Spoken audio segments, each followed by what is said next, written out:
saying hello today on a rainy day from Buffalo, New York on September the 21st, 2013. And I'm here at the brand new, restyled, renovated and reborn Hotel at the Lafayette, one of the most interesting and historic buildings in Buffalo, with Rocco Termini, the actual developer of this property, who has a lot of heritage development experience in Buffalo. Nice to meet you, Rocco. Nice to meet you, and welcome to Buffalo. Thank you so much. I'm so glad you take the time to show us around, because this is a very special property. Please tell us a little bit about the hotel at the Lafayette. Well, this front lobby was originally French Renaissance, but in 1940 they decided after the war that they wanted a remodel. So they changed the whole look of the lobby from the French Renaissance to the Art Deco. And included in that were these two murals that you see on each side. Those are what we call marquetry. Marquetry, yes. Inlaid wood. Inlaid wood. And the fellow that owned the hotel at the time was Harry Yates. And Harry was a industrialist in Buffalo, and he was in the coal and steel business, and that is his ship unloading coal at the Buffalo Harbor. Okay. And then on the other side, let's have a peek at that. You'll see another mural, and that is one of the Bell aircraft planes. Larry Bell was on the board of directors of the hotel, and that is one of his planes landing at the old Buffalo Airport. Okay. Very interesting. Okay. And this would be the old Buffalo Airport building, I guess, the tower. That is the old Buffalo Airport building. Wow, isn't that interesting? So everything in this building has a history. And we try to save everything to tell the whole story of Buffalo. Wonderful. You have gorgeous elevator doors. I would love to show those off as well. Certainly. Those must be original, I would think. They are. Okay, let's have a look at them.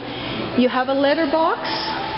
Another historic feature with the whole mail chute going up or coming down here, where the guests actually still used mail at that time. They didn't use email. Nobody uses mail anymore. No, exactly. So now it's just a decorative feature. And look at these elevator doors. Now, they look, certainly the top part looks like it's original Art Deco. And the doors themselves, I think, would be the same era or earlier? I think they're an earlier era. An earlier era, yes, exactly. Very, very interesting. Now, what's down in this hallway? Let's have a little peek here. Well, down this hallway, once you pass that arch, we go back to the French Renaissance. Okay. And you will see the difference if you just take a look at the ceiling there. That ceiling was completely restored. And there are actually 7 different colors of paint on that ceiling. Wow! So this would be the original French Renaissance ceiling of the original 1904 Lafayette Hotel. Correct. All of those ley lights that you see up there, there's 104 of those. Those were all completely restored, taken down, pulled apart, and re-leaded and cleaned. Wow. They were so dirty that they had to be soaked in acid to get them cleaned. Oh my God. And all of this was called Peacock Alley. Peacock Alley. Because the women would come down here with their finery and strut down here. Exactly. And it was called Peacock Alley. And the walls in here are all scagliola. Now, Scagliola? You mean, is that a stone or what is it? No. Scagliola was a product that you see in a lot of churches that you think is marble. And you see a lot in the grand theaters. It's not marble, it's scagliola. It was a plaster product that they used at the turn of the century. Okay. And you'll notice that the base is marble. Because in case you kick that with your feet, you needed a strong material. So it all looks like it's one and the same thing. Yeah, isn't that very interesting? Now this is a mural by Abbott Graves, and this was done in 1889. Wow. When we got here, this was totally black. Really? We didn't know what it was.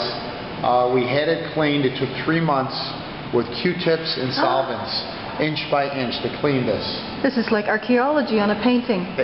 Absolutely. Yeah. When we got all done, we had it appraised, and it was the only good surprise we had in the whole restoration.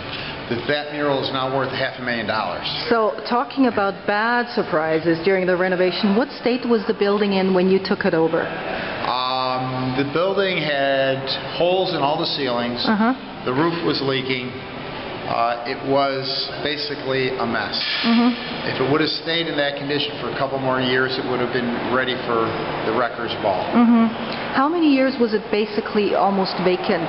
30 years. 30 years. That does a lot of damage to a building. It certainly does, especially when there was no heat in large portions of the building. Okay. And that freeze-thaw The Buffalo winters really destroys the building, especially all the plaster work. Exactly, I can imagine. And how long did it take you to bring it back to this vibrant Believe condition? it or not, we had 270 people working 12-hour days, 6 days a week, and it took us 1 year.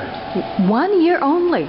We were under deadlines because we were foolish enough to get reservations for weddings here. So we had to open. You had an incentive, a commitment. And we had a lot of angry fathers. Yeah, for sure. So we had a lot of weddings booked here. And as you can see, every weekend we have 4 or 5 weddings booked here. Great, I can see that. What a wonderful venue. Well, we're going to come back with another clip and show off some other features of this beautiful property. Now, if people want to look you up on the web, how do they find you? Buffalo Lafayette, www.buffalolafayette.com. Okay, perfect. Thank you so much, Rocco. You're welcome.